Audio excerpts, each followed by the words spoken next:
누가복음 6장 37절에서 42절 말씀 한 절씩 교독합니다. 비판치 말라. 그리하면 너희가 비판을 받지 않을 것이요. 정죄하지 말라.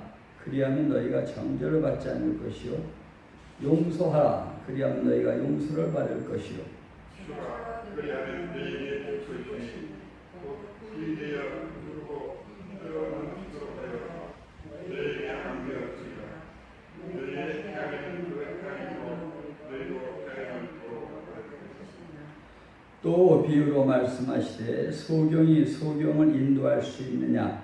둘이 다 구덩이에 빠지지 아니하겠느냐? 제자가 그 선생보다 먹지 못하나 운전케 되면 그 선생과 같으리라. 어찌하여 형제 눈속에 있는 티는 보고 내 눈속에 있는 들보는 깨닫지 못하느냐? 너는 내 눈속에 있는 들보를 보지 못하면서 어찌하여 형제에게 말하기를 형제여 나로 내 눈속에 있는 티를 빼게 하라 할 수 있느냐? 외식하는 자여 먼저 내 눈속에서 들보를 빼어라. 그 후에야 내가 밝히 보고 형제의 눈속에 있는 티를 빼리라. 아멘. 성경 말씀을 우리가 아는 것 중요하죠. 그러나 더 중요한 것은 성경 말씀이 나에게 이루어져야 되고 내가 성경 말씀대로 살 수 있어야 하는 겁니다. 자, 우리 예수님과 하나님 뭐라고 표현하십니까? 그분은 말씀이라고 표현하시죠. 그래서 말씀을 거부하고 살고 말씀과 상관없이 살면 주님도 우리를 모른다 할 수가 있는 그런 말씀이 성경에 많이 있습니다. 그래서 그런 얘기가 있잖아요. 다음 세계 가면 정말 놀랍다. 왜 놀라울까요? 꼭 천국에 가야 될 사람이 못 가고 저 사람은 천국에 올 수 힘들었을 것 같은데 그런 사람들이 있을 수 있고 그런 겁니다. 그러니 성경에서 하나님께서 당신을 사랑하면은 당신의 계명들을 지켜라 이런 말씀하시잖아요. 오늘 예수님이 친히 하신 말씀입니다. 자, 지금 나라가 정치적으로 경제적으로 온 세상이 지금 엉망진창이죠. 일본과 중국만 그렇게 비가 와서 난리가 나 인도도 지금 난리가 났습니다. 지금 전 세계가 코로나, 홍수 이 모양 저 모양으로 정신없습니다. 앞으로 몇 개월만 더 지나보세요. 코로나 안 잡히면 무지무지하게 무너집니다. 상상할 수 없는 가난이 옵니다. 그런데 이러한 것들을 잘못하는 정치인들, 잘못하는 사람들이 너무나 많이 있죠. 우리가 그것을 분별은 하되 뭐를 하지 말라는 이야기입니까? 비판하지 말라는 거예요. 물론 우리가 판단하기 위해서는 토론도 해야 되고 또 그 다음에 나름대로 잘못한 것을 지적도 해야 됩니다. 그러나 예수님이 이렇게 말씀하셨어요. 그러니까 예수님하고 우리하고 급이 전혀 다르죠. 예수님도 2000년 전에 로마의 속국이었는데 이스라엘이 그 정치 얘기를 성경에 보니까 단 한마디 하시지 안 하시죠? 가해사의 것은 가해사의 것 이러시죠. 그러니까 저도 텔레비전 보다가 KBS, MBC는 돌려버립니다. 안 봐요. 안 봐. 그래도 저도 모르게 비판이 나와요. 저도 모르게 저런 사람들이 무슨 법무관 저런 사람들은 통일부 장관 이게 완전히 사회주의가 다 됐구나. 이걸 속상하니까 안 봅니다. 근데 잠깐 성경은 그렇단 말이에요. 하여간 비판하지 말라시는 거예요. 또 정죄하지도 말라는 겁니다. 예수님. 왜 그럴까요? 어떠한 사건과 어떠한 문제든지 사실은 누가 연출하셨다? 하나님이 하신 거예요. 아니 하나님 창조주신데 마귀가 이리 뛰고 저리 뛰고 한다 하더라도 하나님의 허락 없이 할 수 있어 없어? 없잖아요.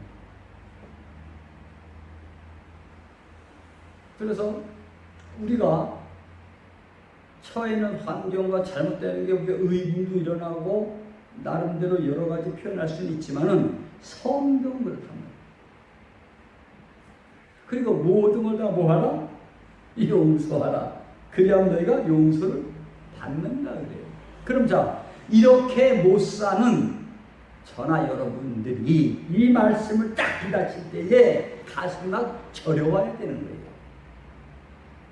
내 꼬라지가 이거밖에 안 되는구나. 내 상황이 이거밖에 안 되는구나. 여러분, 제가 항상 표현하는데 우리 예수님에게 하나님에게 많이 받고 막 복을 받으려고 우리는 살아야 돼요? 그분한테 그저 믿고 속아줘야 돼요. 여러분 그분한테 속아줘야 돼요. 왜? 우리 수준에서는 표현이 좀 그렇지만 우리 수준에서는 그걸 다 알 수가 없으니까 속아드리는 거예요. 바보처럼. 바로 아브라함의 나이가 90세도 넘고 자기 부인이 경수가 끊어졌는데 사라를 통해서 아이가 있을 것이다. 이게 말이 되는 얘기가 아니죠. 미쳤다고 그러죠. 지금 조혜경 검사 보고 100m를 지금 20초 뛰어갈 수 있다고 하는 사람들이 뭐라고 그러겠어요? 근데 자기가 하나님은 아브라함에게 그렇게 약속을 하셨고 아브라함이 이삭을 사라를 통해서 낳았잖아요. 그러니까 이 성경이 뭐냐? 신앙이라는 게 뭐냐? 현실보다 뭘 더 믿는 거예요? 말씀 더 믿는 게 신앙이에요. 그럼 자, 다음 세에 가면은 주님 뭘 보시겠어요? 야, 네가 환경 따라 그냥 열심히 살았구나. 안 보셔요. 그저 정말 하나님의 말씀을 믿어드렸느냐 이런 얘기예요. 자, 38절에 보니까 주라 그리하면 너에게 줄 것이니 곧 후히 되어들고 혼돈넘치로 하여 너에게 안겨주리라. 자, 어떤 성격이 있는 분들은 남한테 막 베푸는 걸 좋아해. 그러면서 그저 뭐 이것도 사주고 싶고 저거 본인은 별로 잘 못 먹으면서도. 자, 그러면 그런 사람들이 세상에 다 막 잘 됩니까? 성경처럼 흔들어 넘치도록 막 엄청나게 복 받아? 아니요. 제 막내 동생도 이런 까고 무조건 주는 스타일. 응? 우리 박사님도 그런 표현을 무조건 자기가 손해못 들어도 막 줘, 막 먹여. 그러면 성경 그대로 보면 막 어마어마한 부자가 돼야 돼. 근데 그렇지 않죠? 여러분 무조건 이렇게만 해서 부자가 된다면 남한테 잘 안 할 사람이 있어 없어? 없죠. 뭐 주면은 무조건 남을 10만 원 도와주고 갑자기 30만 원 생기면 계속 투자하지 않아요? 이거는 하나님하고 뭐 하는 거예요? 계산하는 거잖아요. 그러니까 하나님하고 계산하지 말고 그냥 말씀을 믿고 그렇게 사는 게 신앙이란 말입니다. 그래서 저도 굉장히 계산적인 사람이었어요. 제가 굉장히. 그런데 계산적인 제가 하나님께서 강하게 안 붙여주셨고 세상에서만 살게 했으면 하나님 놔버렸으면 저 돈 많이 벌었을 겁니다. 진짜로. 돈 많이 벌었을 거예요. 그런데 그 돈을 많이 번다는 것은 세상 계산이 아주 다른 거죠. 그러니까 돈 많이 벌 수 없다. 그런데 자, 맨날 주고 손해보고 사는 사람들은 세상 계산이 별로 없죠. 그 성경을 그대로 문자적으로 믿으면 부자가 돼야 되는데 그렇지 않단 말입니다. 그러니까 우리 주님에게 뭐하고 살아라? 속고 살아야 돼요. 그럼 믿어드려야 되는 거예요. 그냥 흔들도 없어요. 준다고 하니까 뭐 영생 주시든지 준다고 해서 주시겠다고 믿고 가는 거예요. 서로 뭐 하더라도 못 받더라도. 아니 여러분 자식 키우시죠? 자식한테 속아 안 속아? 많이 속죠? 속어도 화가 나면 이가 갈려요. 속어도 이뻐. 속아도 이쁘죠? 그 자식 그렇잖아요. 그러니까 하나님한테 계속 잘했는데 복 못 받는다 하더라도 하나님을 정말 사랑한다면 이렇게 살 수 있어야 된단 말이에요. 일반적으로 많이 계산을 하죠.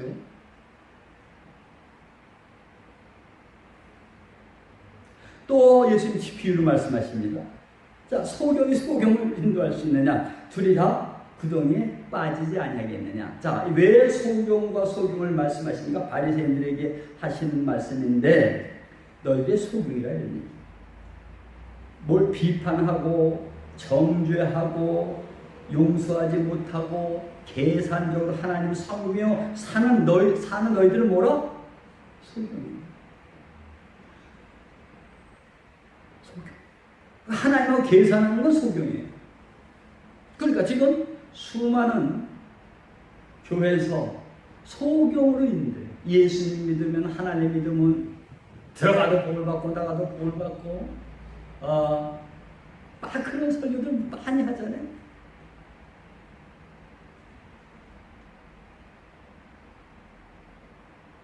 그리고 또 현실적으로 그것이 좀 된 대형교회라든지 사람들은 그걸 끝까지 믿죠. 그것이 바로 소경이라는 겁니다. 이 둘이 다 어디에 빠진다? 구덩이에 빠지지 아니하겠느냐. 제자가 그 선생보다 높지 못하나 무릇 온전케 된 자는 그 선생과 같으리라. 여러분 영적으로 이 말씀을 보면 자, 사람은 온전케 될 수 있나요? 없죠. 근데 성경에서는 예수님이 온전케 된 자는 선생과 같아진다. 자, 그러니까 온전케 된 자는 선생과 같아진다는 이야기는 선생은 누굽니까? 예수님입니다. 자, 예수님과 같아지려고 하면 우리가 예수님과 같아질 수가 있다 없다? 없는 거죠. 예수님의 생명, 우리의 속사람, 내 영과 그리스도 영이 하나가 돼서 탄생한 속사람, 이 속사람을 표현하는 것이지 일반 사람을 표현하는 것이 아니거든요. 그러면 자, 사람이 노력을 해서도 온전케 될 수 있고 선생과 같이 될 수 있다고 가르치는 사람들을 뭐라? 소경이라고 합니다. 소경. 그러시면서 이렇게 말씀하십니다. 어찌하여 형제 눈 속에 있는 티는 보고 내 눈 속에 있는 들보는 깨닫지 못하느냐. 여러분 혹시 여러분 눈에 있는 여러분 속에 있는 들보를 보신 분 한번 손 들어보세요.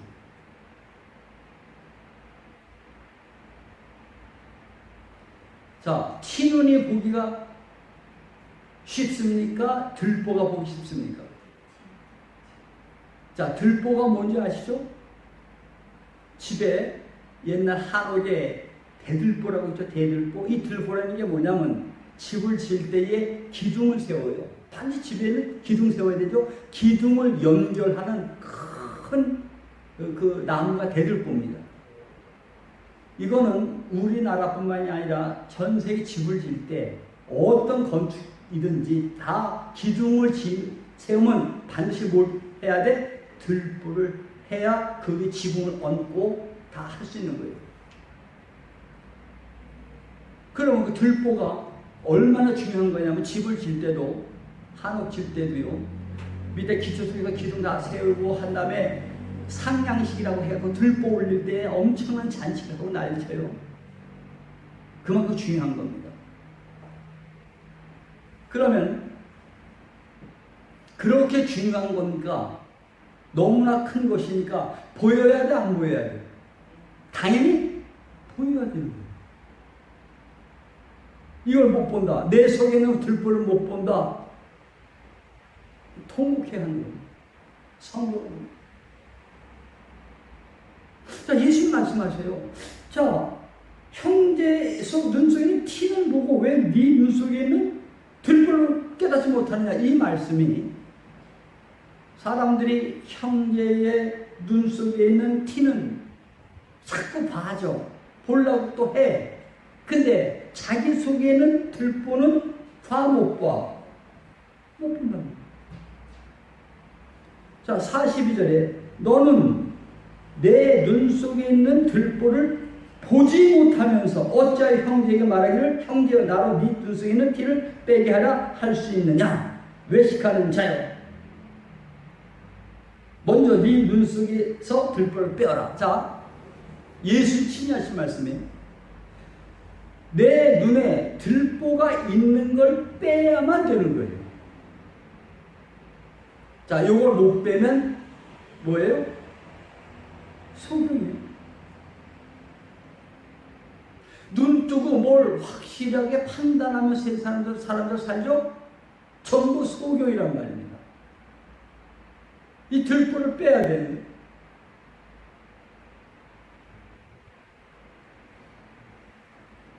자, 이 의미를 잘 알아야 합니다. 이 들보라는 의미를. 이 들보는 집을 온전히 다 지탱하고 있는 가장 중요한 것이죠. 여러분과 저를 지탱하고 있는 가장 큰 가치관이 뭐예요? 들보예요. 가장 큰 가치관.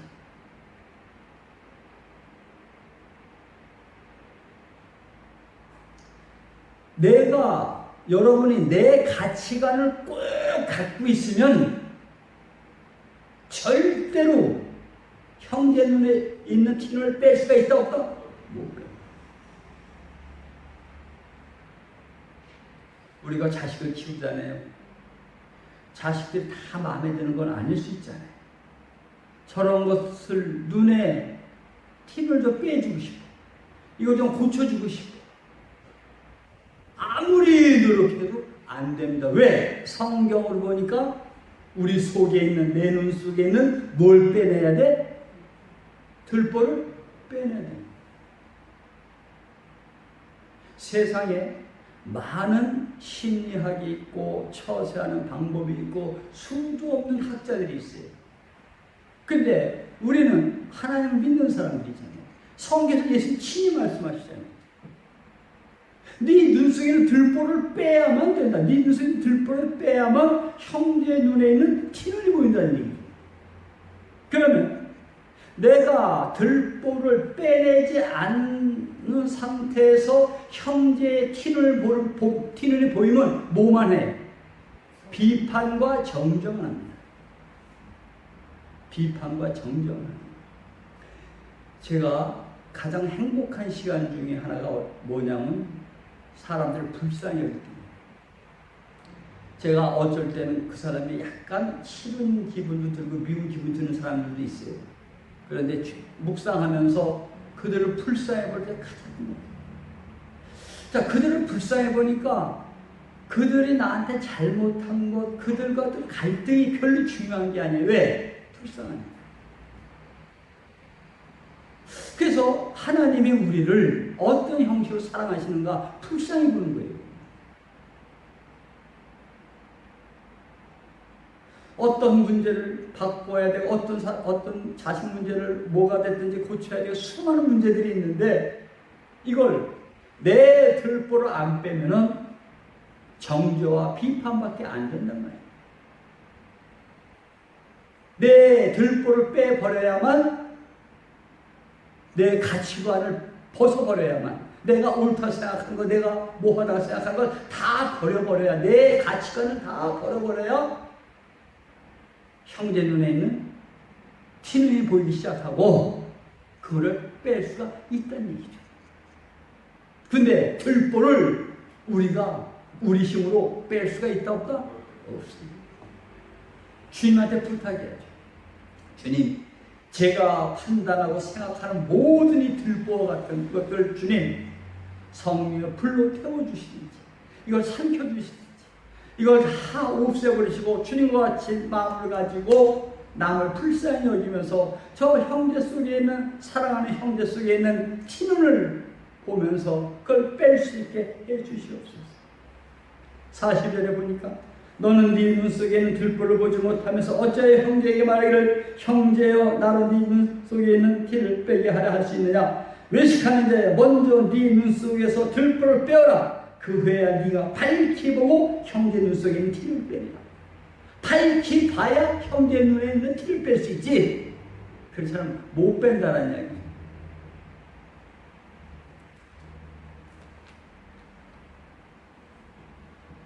여러분, 말씀을 정리합니다. 우리는 주님 사랑이기 때문에 사랑으로 다 살아야 되는 것이죠. 우리가 너무 부족하니까 우리는 할 수가 없죠. 우리는 들보로 꽉 차 있죠. 이 들보를 깨부시고 다 내보내야 하는데, 들보가 확실히 있는 사람들은 사랑 없이 남의 결점을 보는 게 들보입니다. 들보가 없는 사람, 하나님의 은혜로 들보가 처리된 사람은 사랑으로 다 보는 거예요. 남의 결점이 있든 뭐예요. 그래서 불쌍한 겁니다. 여러분, 다른 사람이 아닌 예수님이 이 말씀하셨으니까, 예수님이 우리가 부족해도 이렇게라도 단 하루도 한 살아봐야 되잖아요. 예수님 말씀한 거잖아요. 그래서 우리가 도덕적으로 윤리적으로 깨끗하게 살아야 된다 안 살아야 되는 게 중요한 게 아니라 그 모든 생각도 내 들보란 말입니다.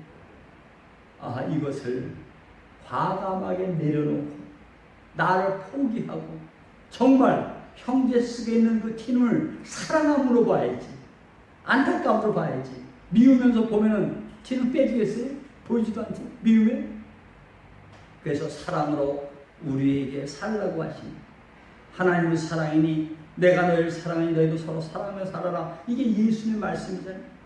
이 부분이 부족하더라도 이루어져서 하나님을 정말 기쁘시게 해드리는 여러분과 제가 되어지기를 주님의 이름으로 복드려드립니다.